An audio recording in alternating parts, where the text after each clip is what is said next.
Very welcome to the Curiositetes podcast and YouTube channel. Today I have two guests, Amy and Tessa. If you want to get in contact with us, you can email us at curiositespodden@gmail.com.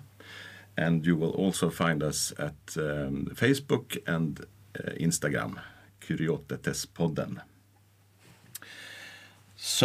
Very welcome, Amy and Tessa. I'm curious, who are you? Nice. Shall I go first? Yeah, yes, please. Yeah, my name's Amy, as you mentioned, and I'm currently working for YIP, the International Youth Initiative Program, a local initiative in Itoyarna. I'm originally from Australia and came 4 years ago to study at YIP, and then left for a few months, came back, volunteered, and then now I'm part of the team, and I've been, organizing the program for the last 2 years. That's a little bit about me. So you were an employee, yes. Yeah. Ex-student and now? And now, team member. Team member, yeah. Yeah. And you, Tessa, who are you? Yeah, so I'm originally from the Netherlands. I came to Sweden also for YIP. I did YIP 14, so last year. And then I stayed in Sweden for another year to work as a volunteer and join the team. So I'm now working as a colleague of Amy. I just realized I forgot to tell the audience who I am. Oh, my name is Horst Henrik Liljeström, and I'm working here in Järna, Sweden. Yes. Tell me a little bit more about YIP. What is that all about? Yeah, so YIP is a 10-month residential program for young people between 18 to 28. We call it a societal entrepreneurship training. But many people who come are people who are interested in all of the challenges that are happening in the world and want to find their role in all of this, to figure out who am I and what can I be of service to, and hopefully find an area where your passion and a burning issue in the world kind of matches, and you find something that you can, work towards creating change.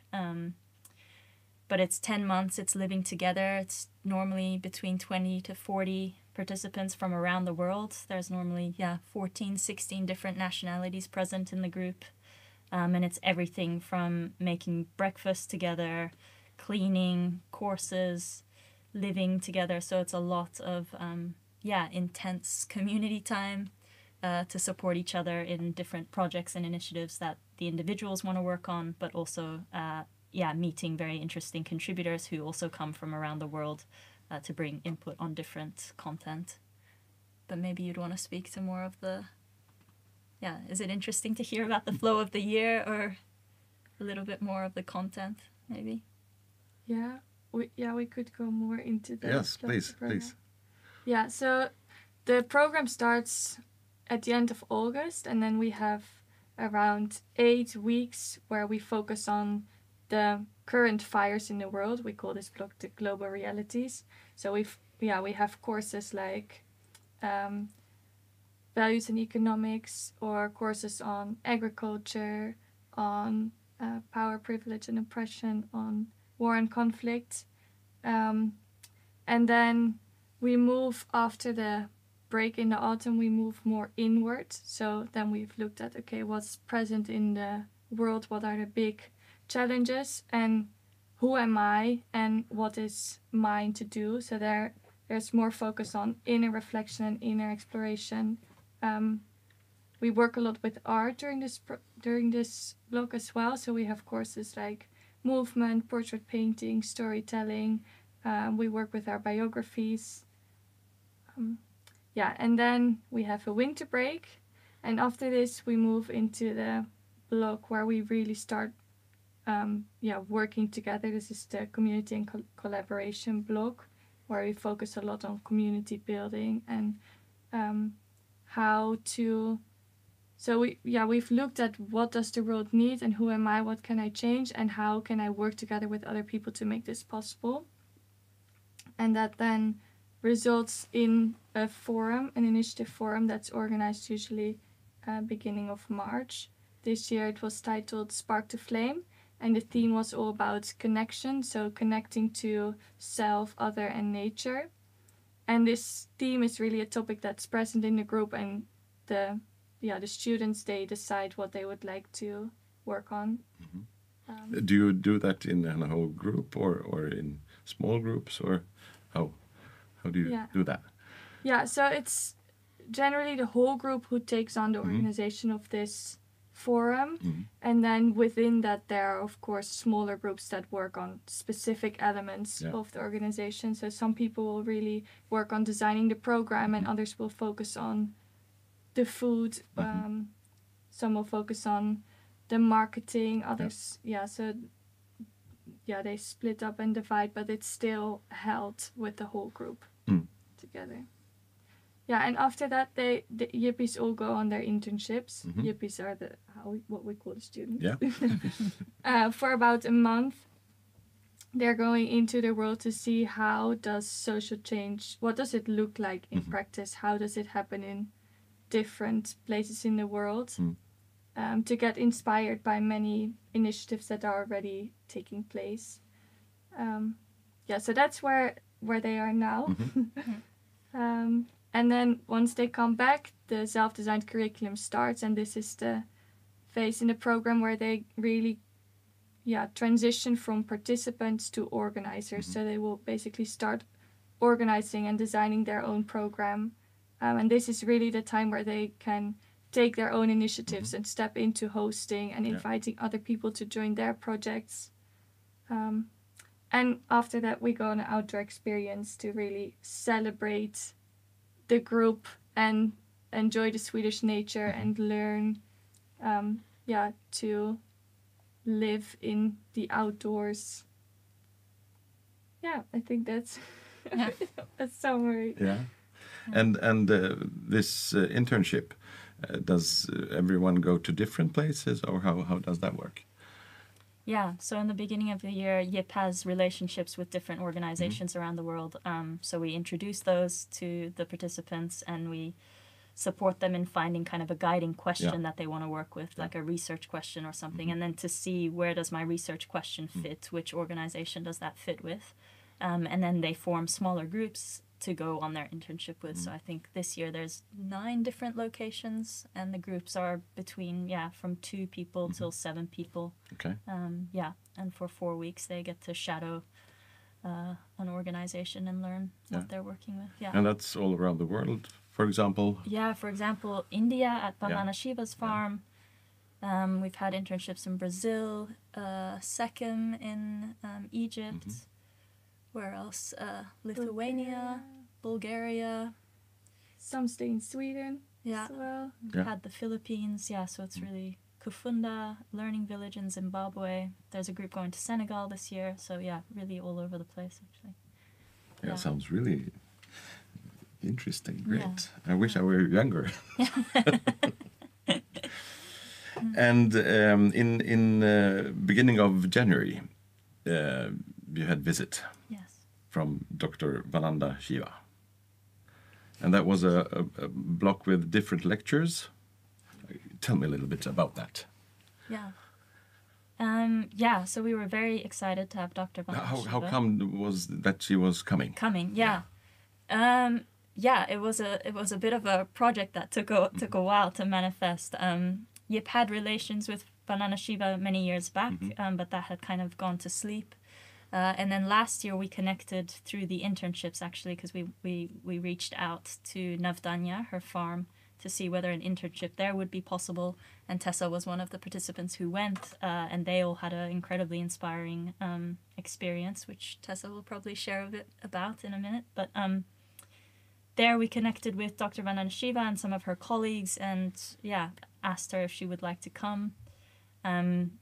Because one of the things that we really try when we're looking for contributors to come to YIP is to find people who not only know the knowledge theoretically, but who are really practicing it and engaged and kind of know maybe the systems that are wrong and how things are being mismanaged, but then also know the alternatives and how can we actually work with this. And I think she's just an incredible example of that, of really knowing all of the different systems, the corporations and the people who are mismanaging nature and abusing it, and then really the next day she's out in the field saving seeds. So this really grassroots movement and being an activist in times when it can be very challenging.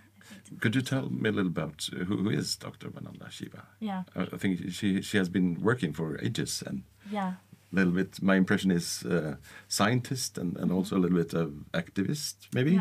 Yeah, definitely. Yeah. Would you like to? Yeah, I will give it a try. But Yeah. I think she's quite difficult to summarize in a couple of sentences. But Vandana Shiva is a scientist. She studied quantum physics, and she did her PhD on the inseparateness of life. So she looked at quantum mechanics and how everything is connected. And what she calls her second PhD is her engagement with the Chipko movement. That was a movement in India where the women protected the trees from being chopped down, basically by hugging the trees. Chipko means to When hug. was that about? Oh, 80s or 70s or? I'm not good with dates. Really? But it It was, was when she was still a student. Yeah, right? she was It a student. yeah. So maybe 60s or something like that. No, Oh, I well. don't know. Someone can Google that Yeah, up. Yeah. Yes. We could have prepared that. And she calls that her second PhD, learning from the women and people who had never been to school, maybe knew so much about the plants and how they sustained life, like not only the life of the humans who were eating those plants, but also of the earth and animals.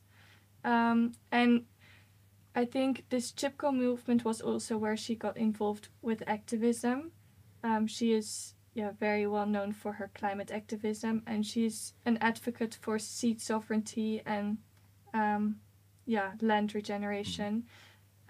She gives lots of lectures and talks on the influence of big corporations on agriculture, and she founded a farm, the biodiversity farm in Navdanya, in Dehradun in India, where she started to save seeds because she realized that the seed is the basis of food sovereignty, and the seed is very how do you say that, like in danger of being abused by companies that try to genetically modify it and claim it as their property, making it very difficult for farmers to grow their crops. And many farmers, in India, this is a really big problem with farmers' suicide because they get in debt so badly through the companies they depend on to buy their seeds, and then because the seeds are genetically modified, they also need to buy fertilizers and pesticides to protect the crop because it's not resilient, and then they continue in this loop, and actually their yield decreases, so they're not able to pay off their debts. I'll just say that our audience will see and listen to a part of a lecture. So I guess she is coming into these questions, but I'm a little bit curious. Okay. Yeah. You went to the farm. Yes. What is that kind of a farm? How and where? Yeah. So for my internship as YIP participant, I went to the biodiversity farm founded by Vandana Shiva, and it's located just outside of the city of Dehradun. Dehradun is about like 2 hours by car north of New Delhi, and it's close to the Himalaya mountain range. And it's, I remember sitting in the tuk-tuk on the way back from the train station, and it was very chaotic compared to what I was used to. And I just couldn't imagine there being a farm somewhere around. And then we just turned left on this small road, and we drove right into the mango orchard, and suddenly it was just an oasis of peace and quiet, and we just saw birds and heard insects flying around. And she has a farm there where they use 70% of the land to save seeds. So the only purpose of this land is to every year grow the seeds that they have in the seed bank, so that the seeds adapt with the changing climate. And then they use 15% of the land for experiments to see like which crops grow well together, for example, and 15% to produce the food that they need for their community. And we helped on the farm there a little bit. We were at the end of the winter season, so we were harvesting radish and quinoa and mustard and those kind of seeds. And then this was all for seed saving as well. So we trashed the seeds, and then they were all saved in like clay containers that would keep them dry and safe until the next year. Quite hard labor, I guess. It's quite hard labor. Yeah, they really don't use many machines there. They're also still plowing with oxes, and it's all done by hand, basically. Yeah, we would carry our harvest on our heads to the seed banks, just like tie it together with some grasses that you braid. Yeah, it was really such a beautiful way of living, where you become very conscious of all that it takes to fulfill our basic needs. Like, here when you go to the supermarket, you just forget what is behind that. And actually, like, the moment that the certain seed was saved is where it starts that you have food on your plate. And there is so much happening in between that we just, it's difficult to be aware of when you're depending on the supermarket for your food. And as we said, Dr. Vandana Shiva, she was here in January for a few days, 2-3 days, or? She was here for 2 days, Yeah, and it was for a course called Biodiversity, Food, Sovereignty and Regeneration. And it was, in the YIP context, it was the kickstart of the community and collaboration block. And normally that's very much focused on group dynamics and how we can build as a community and work together. But we wanted to kind of expand that picture of not just in between us, but the community also includes the farm, the animals, the interaction that we have when we harvest, and then, go and process that food in the kitchen, and then we eat it. So can we expand this idea of collaboration and community to a bigger scale. So we were very happy that she could come in that slot to kind of kickstart that for us. And we were very happy to be able to make it public, so we were able to invite members of the community in. She also gave a public talk on the evening before she left, I believe, to 300 people maybe came? Maybe more? Yeah, I think it was quite full there. So it was a really nice event. And what do you think the students take with them? What is possible to do in next year or from these? The YIP students, or what can you do? What can you do with that, with this knowledge and information and also the skills that you got when you went to the farm? How is the future? What possibilities are there, do you think? I think like some are very tangible and some are a bit more intangible. For me, what was a very big learning is that it shifted something in me with really, I came from a background where I studied environmental sciences and I got a very negative, human picture. And I really tried to limit my negative impact as much as I could. And by being in contact with Dr. Vandana Shiva and her work, I realized that there's actually so much I can do to make my positive impact bigger. And that changed the whole way that I look at myself now, I think, and also how I look at myself into the future, that there are actually so many beautiful things that human beings can create, and that nature can be really helped by the influence of human beings. We can actually create more biodiversity than what would occur if there would be no human influence. So that's a very hopeful thought I gained from my experience, but a bit more intangible. And tangible, I think,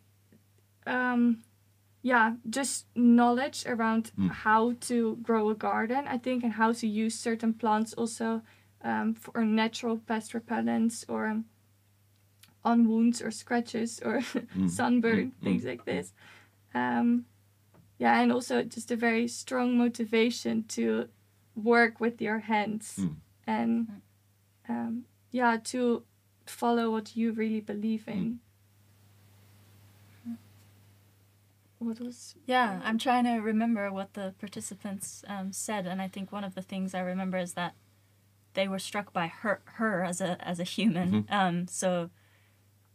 She has incredible knowledge and facts about what's happening in the world, but the clarity through which she brings that knowledge, and she's able to make the connections with everything and to see something that, when you read about it, it seems very complex, but the way that she can bring it brings kind of a simplicity to it almost. That's very kind of, easy to understand and grasp. And then she has this very pure just love of life, which I was very moved by. This, we just need to, life can get confusing, but can we put life in the center? And if we had this picture of living life with life in the center, would that really influence the way that we act and the way that we interact with each other, but also with nature?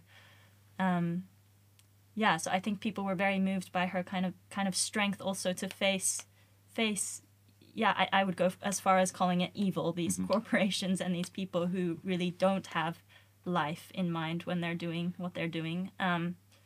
And she really doesn't have fear, does she, when she speaks against these people and against these corporations? So can we really stand up for what we care about and what we believe in, and actually wake up to the fact that, the seed is where it all begins, like you said, and the seed is the link to freedom, and freedom is obviously incredibly important for us to hang on to and to protect, I think. Maybe that answered your question a little bit. But... because I think, you can't eat money. No, exactly. So I think it's a question of spreading knowledge and make the coming and younger generation aware. And if you're watching the news, or you can be quite depressed, but there might also be possibilities. Yeah, exactly. And I think that's a very incredible quality that she has, how she is so on top of everything that's wrong in the world and still able to say it with such a smile on her face and so much hope for a better ending, and such a belief also that it can really be different. I find that super inspiring. Well, it's this real invitation to question, I think, what we value and why we value it, and does what we value, is that reflected in what society is valuing? Is also something that she brings, I think, of kind of why aren't we taking care of water? It's life, and why aren't we taking care of the seed? It doesn't make sense, kind of. And then that makes you realize, okay, wow, my values and my priorities are out of place, kind of. Which it clarified a lot, I think, hearing her speak. Can I throw a question back at you? Yes, of course. Because you were there recording the session. How was it for you? Were there any gems that you took out of the... I was quite focused on the technique, so I wasn't really listening, but I thought that what I was hearing was, it was a really inspiring, and also the questions that you came with, it was... it was the opposite. I didn't got depressed. I'm becoming depressed of the news, but when in that context, it gives me some hope. And speaking about big corporations and governments, and I think also, in a sense, we are allowing what is happening. So we have also a possibility and a responsibility to do things. And I think that what she was talking about also during the evening lecture was that if everyone is doing something, we can do better things. And as I said, you can't eat money. No. Yeah. No, definitely. It's nice to hear the hope element. That's definitely something that I think many people walked away with. Yeah.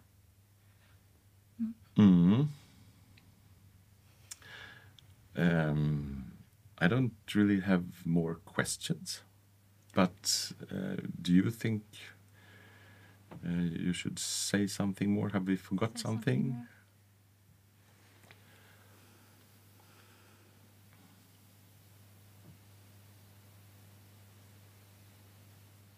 Well, I think it became clear out of our conversation, but just like this gratitude for all the work that Dr. Vandana Shiva has done and is still doing. I think it's incredible how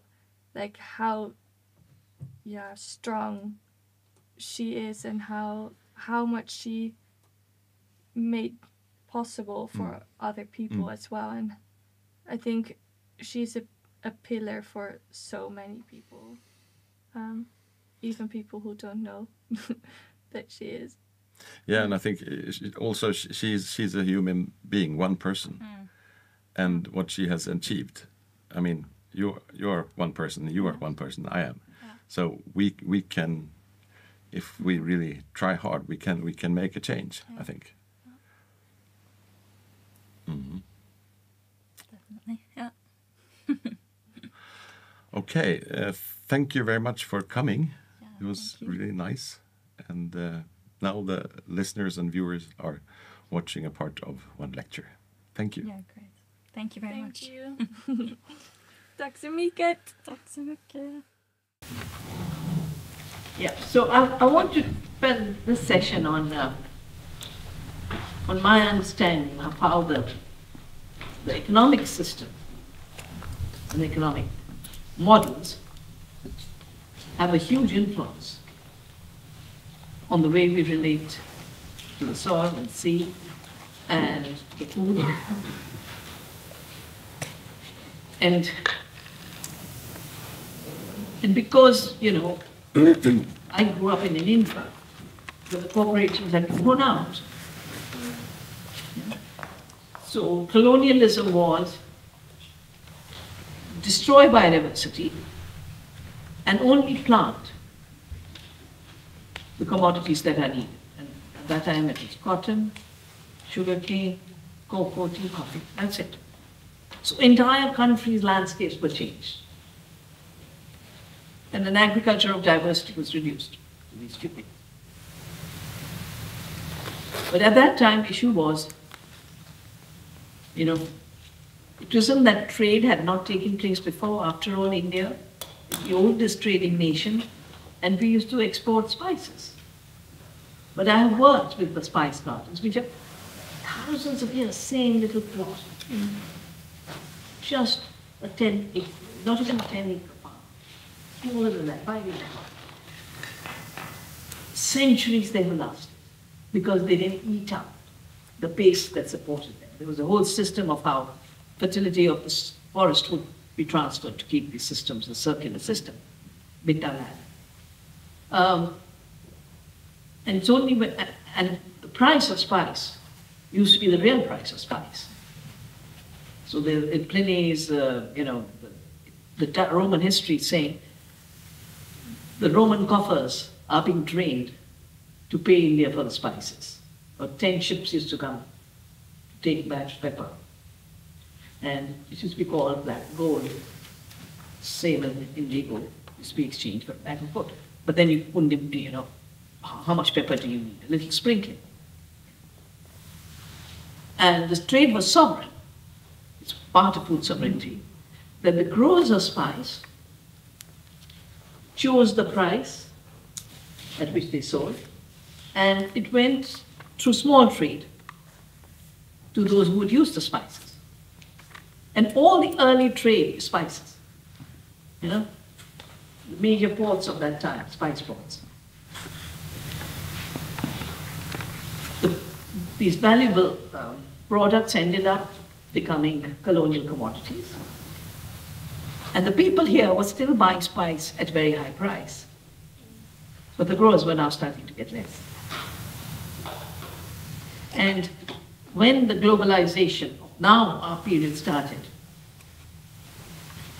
I looked at the rules of WTO and the rules of the East India Company and the British Empire. And they're the same rules. First is You can't stop a foreign entity coming. With sovereignty means you can decide not to.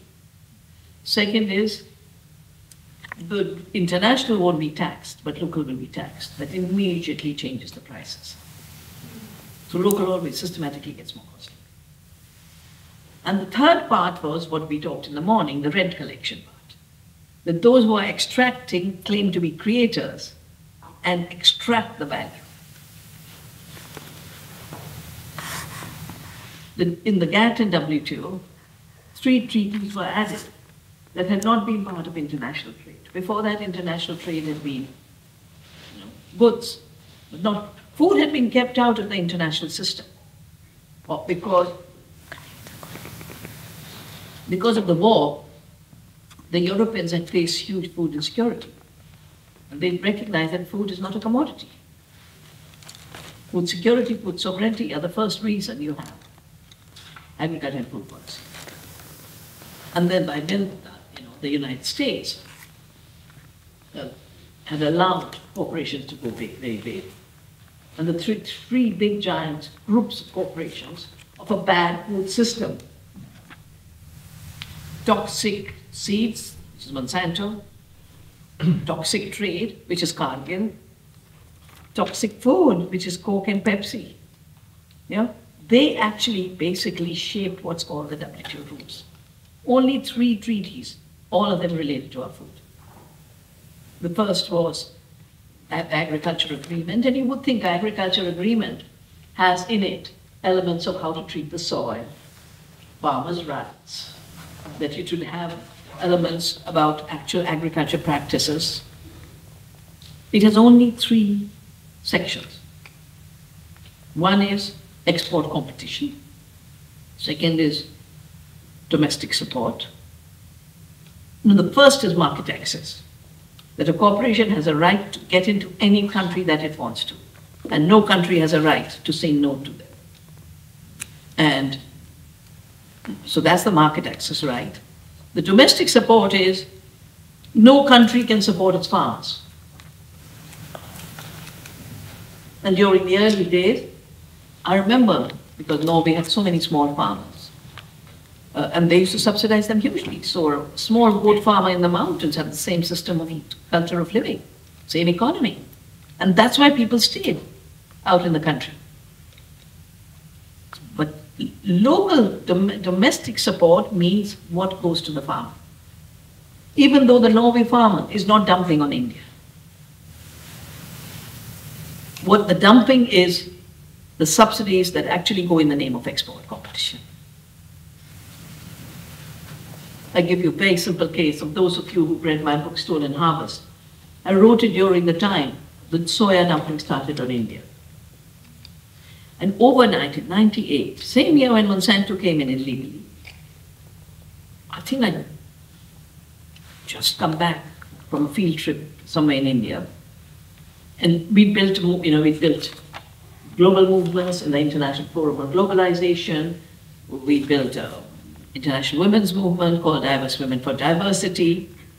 And as part of the women's movement, we had a national women's food sovereignty movement. And we used to gather every year. And poor women, farmers, everyone used to get together. And then I get a call scolding me, a woman from a slum who's been at our meetings, saying, "You talk a lot about food. They've taken away our mustard. Bring the mustard back. Our children aren't going to sleep with food cooked in soya oil." I said, let me find out what happened. I know I knew what happened. And I found out that the soya lobby had literally manipulated the banning of mustard, shutting down of all cold press mills in India. Most of our oil was produced in the cold press mill. And in a cold press mill, I can bring my groundnut.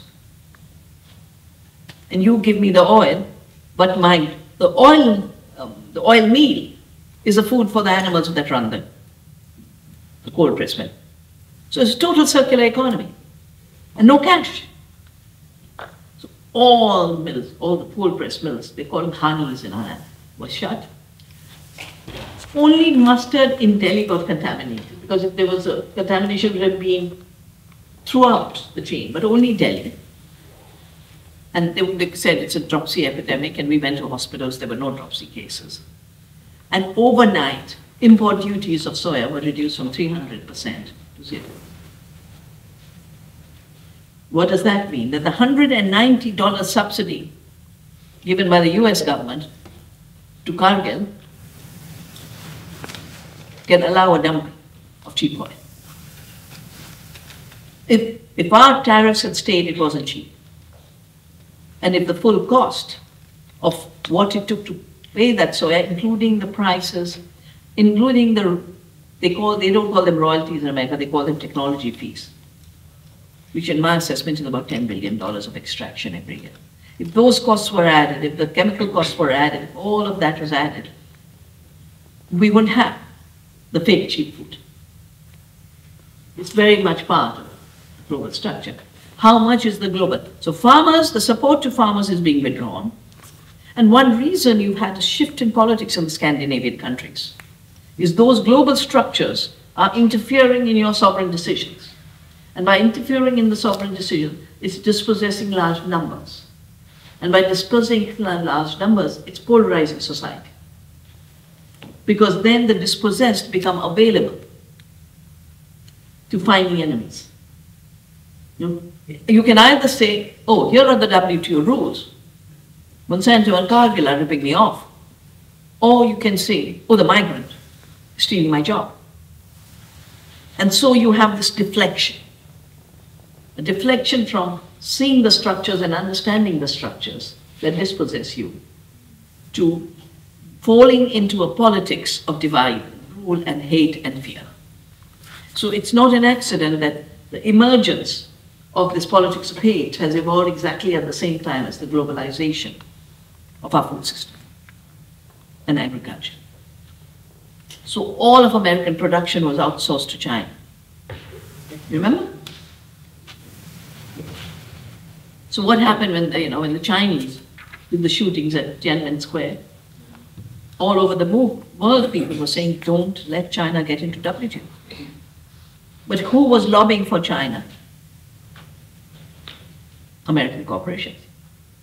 They got to let them come into WTO, because then we can produce everything in China, it'll be cheap, and we can dump everywhere. So, those Apple phones that in India cost, now they cost 200,000 rupees, 150,000 rupees. It would be nice to see what's the cost of production in China. So the three treaties that went into WTO were written by these three corporations, really. Monsanto wrote the TRIPS agreement, and they said that we were the patient diagnostician all in one. We wrote this treaty. We changed it because we were awake to our sovereignty, and we still had sovereignty. But the Monsanto lobbyists, of course, in India as much as they are in other countries now. At that time, we had no lobbyists. The second is the agriculture agreement, which the Cargill vice president was deputed to be the head of agriculture negotiations. So what's called the agriculture treaty is actually a Cargill treaty pushed through the US government. And for a while there was, the Europeans didn't want to change their agriculture. There was a lot of tension. And then there was something called a Blair House Agreement, where some things were traded and exchanged. And, Europe gave us something, but basically the farmers of the world paid a high price. To the extent that one of our former presidents was a commerce minister earlier, and he and I were traveling to Argentina or something for a UN meeting. And I said to him, how could you sign the WTO? And he says to me, because by then the suicides had started. I'd written a report called The Death Knell for Farmers. And he says to me, well, the IT people, lobby, came to me and said, we must sign WTO because we'll have more jobs in India. I said, so you signed away India for a 0.0001%. That's the IT sector in terms of numbers. It's huge in terms of money, because the billionaires of today are all the tech industry. And you know how they got rich? Also because of WTO. The first WTO meeting, a decision was, I think Mr. Gates had a lot to do with it, Microsoft lobbying very heavily, that no information exchange will be taxed. So normally, you know, if I sell goods, there's a tax. If I sell services, there's a tax. So they managed to do an escape. So the technology sector grew without any taxation. It grew in a totally deregulated atmosphere. And so the rich are the Jeff Bezos, Mr. Gates, and they now, you know, the appetite is so limitless, they are now trying to shape the food system, and that's what I'll talk about in the evening. Basically, if you think of whether it's plantations, the colonial economy, or it's the industrial monocultures of today, commodities, they are basically extractive systems. They're extractive systems because first they're based on fossil fuel, which has to be extracted, both for the energy as well as for the chemicals. All chemicals in agriculture are fossil fuel-based chemicals. The second reason why they extract it is because by breaking the cycles of regeneration, they extract from the earth. You know, you do regenerative farming, you're giving back to the earth is constantly regenerating. If you work on an NPK mentality, you're thinking you're bringing soil fertility, but nitrogen fertilizer is not soil fertility. It should not be called fertilizer. Yeah? And because there's this illusion that somehow this is what making the agriculture system, this is the food for plants, as the textbooks say, the fuel that's fertilizer, and the plant that's a machine. The reason soils are dying is their nutrition is being extracted. Their living membranes, the links, are being extracted. The water is being extracted. Everything that makes an ecosystem come alive is being extracted. And desertification, the water crisis, are all results of this. The figures are absolutely 50% greenhouse gases, industrial globalized agriculture, 75% destruction of soil, water, industrial agriculture, 90% disappearance of species, industrial agriculture, 75% chronic diseases, industrial agriculture. And every step of industrial agriculture, wherever there's a cycle, break it. Turn it into an extraction, make monies in the extraction, and they make more money by the externalities of that extraction. So most, the IG Farm and Standard Oil, they gave rise to the system. They gave rise, Rockefeller also gave rise to Big Pharma, which is also based on petrochemicals, the petrochemical industry. So now that Bayer is the biggest player in agriculture after they have bought Monsanto, they know that glyphosate causes harm. They know that glufosinate causes harm. But not only are they making money by selling these poisons, they're making even more money by selling the drugs for the diseases their poisons create. So sometime when I, like I did that poison cartel thing, I want to make the links, each of this, with Big Pharma. I don't know how many of you are aware that the main owner of Monsanto, Pfizer. The agribusiness has been sold off to Bayer. But Pfizer was the owner of Pharmacia, which was the owner of Monsanto. So the links are like that thick between agrochemicals and Big Pharma and oil. It's a fossil fuel complex. But they also extract from the farmers. And that's the crisis that most people take for granted. There's so many places the question is asked. But industrial food is cheap and organic is expensive, and how do we deal with that? I said, deal with real price. Deal with all the costs that are being hidden in the system. We've done a book called Wealth Per Acre, like we've done a book on health per acre, taking into account biodiversity, nutrition, health, and we can feed 2 times India's population if we do good conservation of biodiversity. Because you can either intensify biodiversity and relationships or you can intensify chemicals and separation.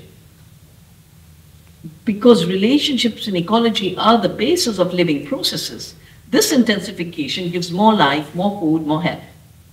Chemical intensification gives you more sickness, more disease, more disappearance of farmers and commodities, measured as if they're food. So I just do a little graph to sort of.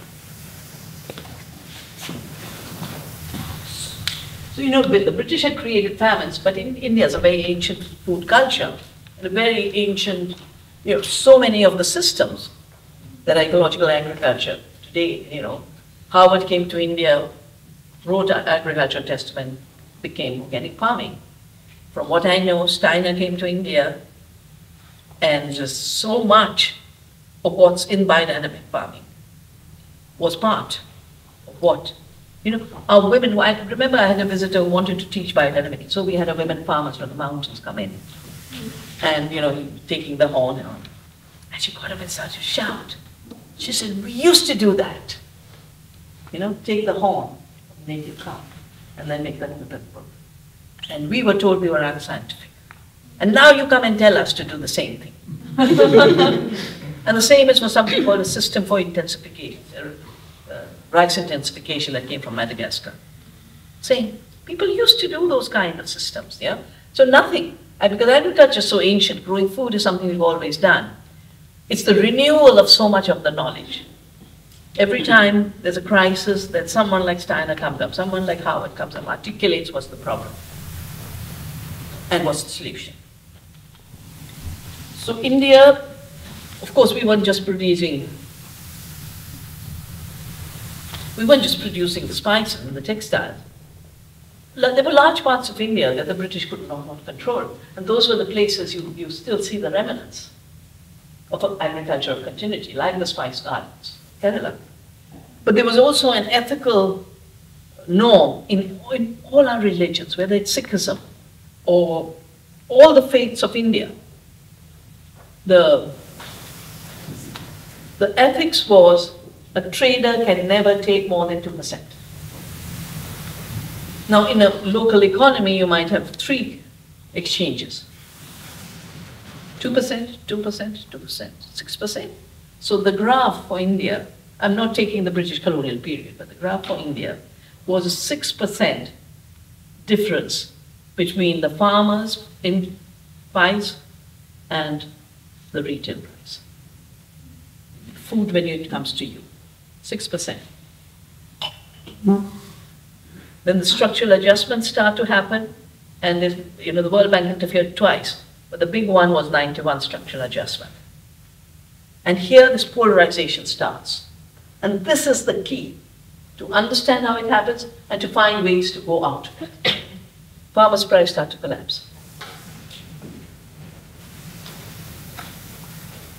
Retail price start to shoot up. So even when we talk of cheap food, we are not looking at how costly it's become compared to what it was. Yeah?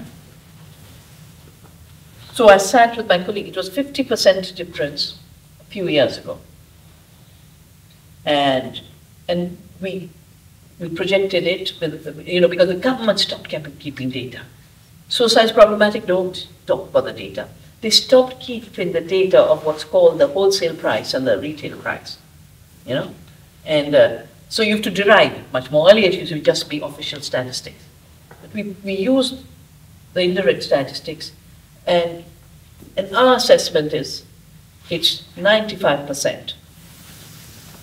So earlier here it was local traders. Here are giant corporations. They are still traders. But they always point out how when they want to concentrate, like Walmart when it came in, I filed a case against them.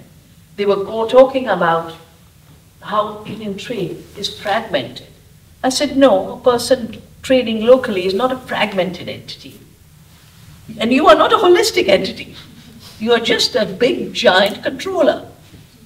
Yeah? So the big trade is taking up this money. Now, the big trade in our country is the new partnerships that are coming up. Because none of these corporations dare to enter a very complex system on their own, because they know they can't deal with it. They enter through an Indian partner. So Cargill's come to Adani. Monsanto came through Mexico. The third treaty is what's called the Food Safety Treaty, the Sanitary and Phytosanitary Agreement, which I would call the Pepsi Treaty. And it's basically about healthy food. And the junk food people are the ones who wrote what is safe and healthy for us. So what did they write in the treaty? Anything artisanal, shut it down. That edible oil crisis was partly linking with this thing. Anything made by hand, anything made locally. And I've lived through this process because I've helped farmers. You know, when we saved the seas, then they said, now you want to help us market this diversity, and we did. And when they come with something artisanal, you know, some nice namkeens, we have lovely snacks in India, anything. And or pickles, I would put it on the shelf. The day we put it on the shelf, the inspectors were there. They don't go to other shops. They come to Navanya. No, you can't, because an artisanal making doesn't measure. You know, for centuries, this is a good pickle, you have to have this much of this and this much. Pickle is perfect. No, you've got to have those nutritional facts, which means a poor woman in a village has to go to a lab, and already she can't afford it, so the business goes out. That's how food systems disappear. Through the policing of indigenous food and the underpricing of the real costs, this collapse. And this is why the farmers disappear. So, and this is not just the case for India. This I know because I've lived through this process and I've studied this process. But it is the case everywhere. I want to just, summarize some of this. And, yeah. So for pineapple, 4% goes to the workers. 17 is to the plantation owner. 38 is to the multinational traders. And 41% is to retailers. Yeah, so 96% is to the big players. Banana, again, 4%. 96%. Oh, there's even a 12% to the ripener, because they get raw bananas. They put all kinds of chemicals to make them ripen. And this came out of the US for a $5.49 pound of beef. $1 went to the farmer. For beer, for a $9 bag, 0.04 went to the farmer. For 3.26 potato chips, 0.06 went to the farmer. And this is not exceptional because Pepsi, and like I said, they came into India with potatoes for the potato chips. And at a certain point, a potato farmer committed suicide. So I sent out my colleagues to say, look at the economy, what's happening. Farmers were not even able to sell a sack for 20 kilogram potato for 10 rupees.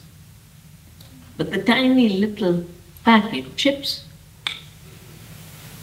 is 20 rupees. Yeah? So we did the calculation. We said, okay, a 20 rupee packet of chips. How much potato went into it? How much did the farmer get? 0.04. So we are talking about a 1 to 5% going to the farmer. But that 1 to 5% going to the farmer is in addition to all the other costs of the seed, of the chemicals, of the certification that the farmers must bear to be in this system. And that's why it becomes a negative economy. That the costs are higher than what you'll ever earn. It works fine because dispossessed farmers make land available, and there's nothing more valuable than land.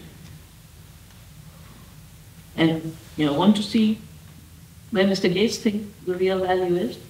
Look at the fact that he is the biggest farm landowner of America. Because that's where the issue is going. So how do you kind of do that bypass? Yeah? The bypass, therefore, is for the farmer not to be dependent on seed, because it's the highest drain. And once you've shifted on seed, then you have to shift to everything else. The seed is where dependency or freedom begins. And while you shed your dependency, you have to shed the entire architecture around the seed that makes you feel that your seed is inferior.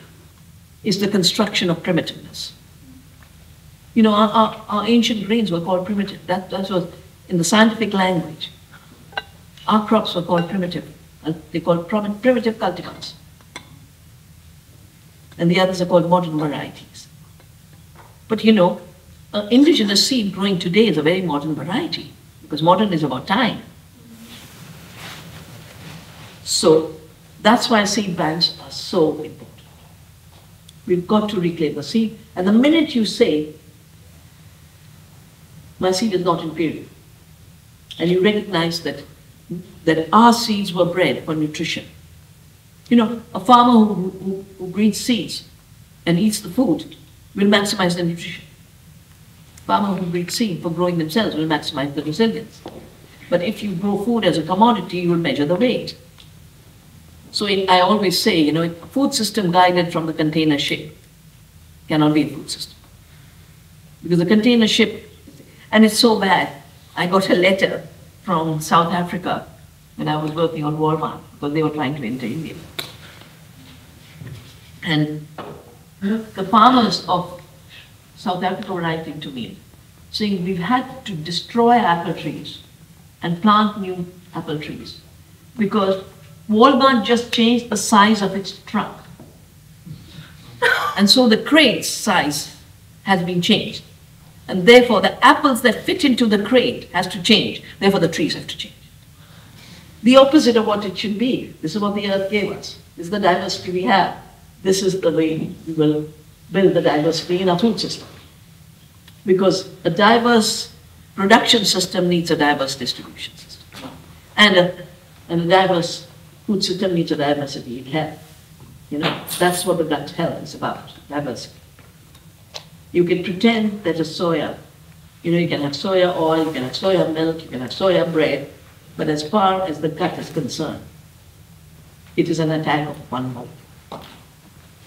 That diversity can work on the supermarket shelves, but it doesn't go through the tests of a gut microbiome. So, at least in Navdanya we found, we work with farmers and we tell the farmers, you should decide what price. Whatever you grow, your amaranth, your ragi, or basmati rice, they decide the price. So that the seed sovereignty and food sovereignty go with economic sovereignty. And then the costs that go into, you know, processing and milling the rice and transporting it, that's the work we support. Because otherwise farmers will go under.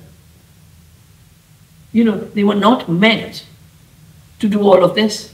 You know, women would pound the rice at home, and hand-pounded rice is not only tasty, it's so much richer in nutrition. Because you don't mill away everything. Now, Cargill and the companies are getting so smart. So they're milling the rice, and the rice bran, which is a really high, if you have whole rice, you're eating the oil, the rice bran, and you're eating your carbohydrate.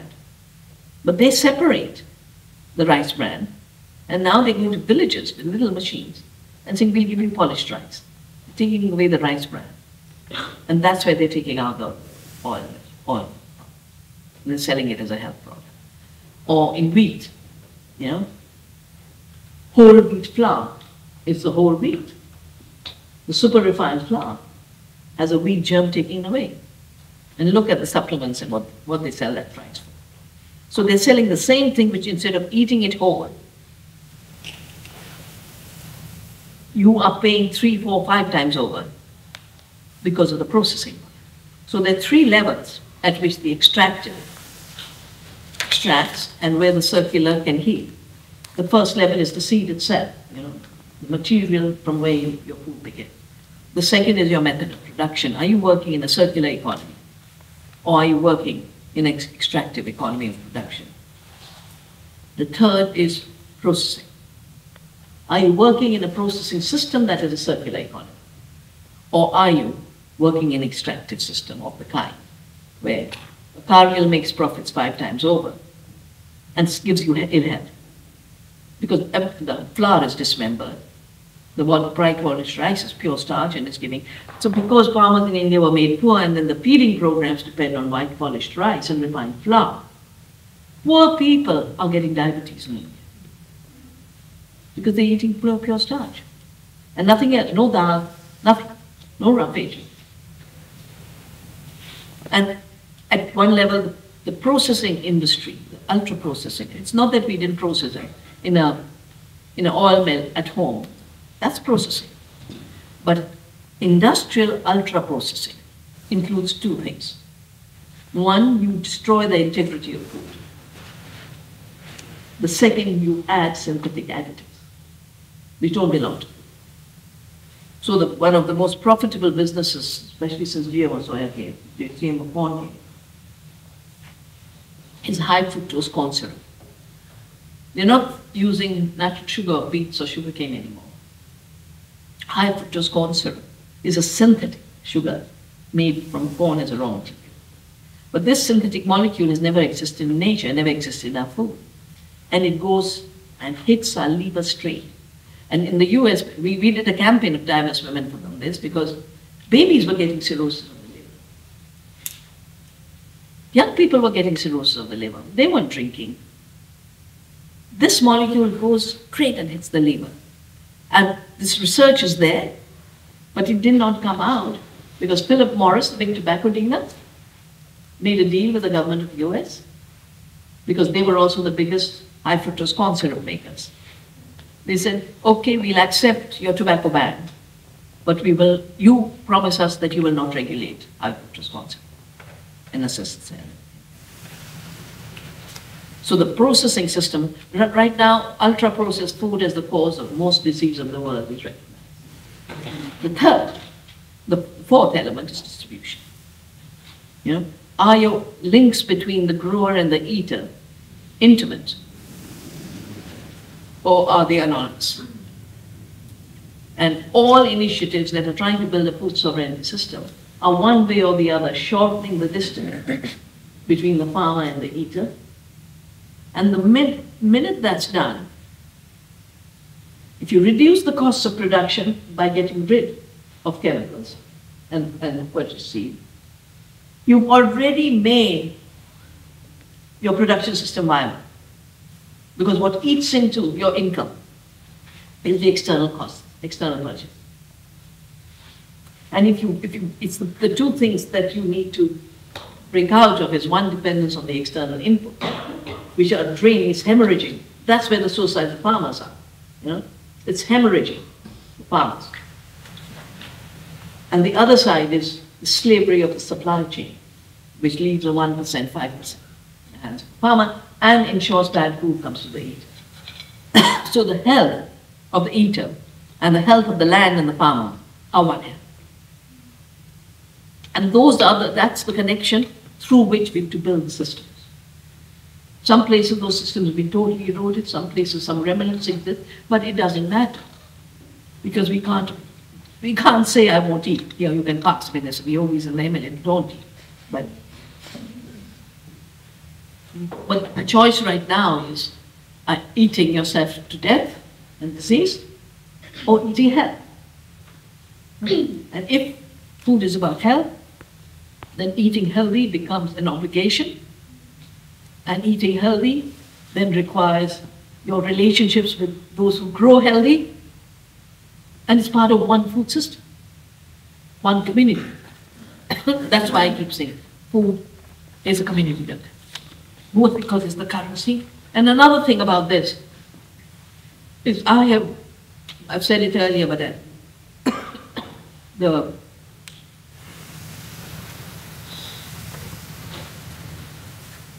this whole system, it brings in money into the system. And I remember when the Green Revolution, propaganda material was being written, they used to actually say, once we do chemicals, farmers will get used to commercial activity. And then we can control them. And to the extent that the Punjab farmers, I remember a declaration when I was writing that book, they said, we are slaves. If you can't decide what seed you use, if you can't decide how you grow the food, you can't decide its price, you're living under slavery. They named Green Revolution as a slave system. And that's why so much rebellion took place over there. So the farmers' liberation really is having their seed, knowing how to grow food in good ways, but then having a community who respects them, recognizes them, rewards them, and links to them. And that means you have to move from thinking of money as the currency, to food as the currency, life as the currency, health as the currency. Yeah? Especially now, the more they're engineering such a huge crisis. And if, if colonialism and development took livelihoods away from the southern people, this engineered crisis, they call the cost of living, is really to take livelihoods away from European people. Because European people worked through this system to create a welfare state of redistribution of wealth, to create a state that took care of people, the workers have rights, environment, and all that is in the process of dismantling. But so much of this, I've done a piece on International on the manufacture of illusion around food price rise as only related to Ukraine. It's not. It's related to speculation. The speculators have got it. And the prices were rising before the Ukraine war. 87% of the price increase is finance entering the food system. And once finance enters, then you can make prices right. 2008 was the year of the economic collapse. You'll have heard of the Arab Spring. But the Arab Spring was a bread riot. Every country, Algeria, Morocco, Egypt, what they were protesting against was the increase in rice in the price of bread, and they never needed to buy it. But of course, then the media switched it, and before you know it, Facebook managed it, and it became Arab Spring. The bread disappeared. Food disappeared from those things. But that's when the food prices started to increase. And with very, very good book written in Harper's Magazine, I think it's called The Food Bubble. Very, very good. Kaufman is the name of the author. And he's talking about this financialization. It's the same for nature, same for food. That the financial economy buys and sells fictitious goods, that's what a financial asset is. And it says, once you have financialization, which then the objective is to drive up the prices because that's where the money will come. The price of wheat in the fictitious world starts to determine the wheat in the real world. So that's how the local economies start to collapse. That's why we need more insulation. Like your buildings have insulation, right? We need insulation. And insulation means we have to create local living economies. And for me, outrage is what makes me understand what went wrong. And then the regeneration, the healing, the justice, is what propels me to find a path. And when it comes to food, you can't say, I won't find another way, You have two options if you don't skip the other way. Deprive the food, the hunger crisis, or make sick with a bad food that's affordable, or speak the truth. Our studies have shown that $1.3 trillion is the externality of chemical food, and about $1.5 trillion is its health externality in India alone. And our manifesto on food for health is a manifesto. We've done these calculations for global, the labs. We had some of the top doctors working with us who work on specific aspects. Because the two areas where the disease comes from is first, food has become full of toxics, and second, it's become nutritionally and both are disease-causing factors. So we have a role, and we don't have a role as, you know, it's not a specialized activist thing we have to do it. This is about living. This is about living a healthy life, living a sovereign life, living a community life. I'm for it. Thank you.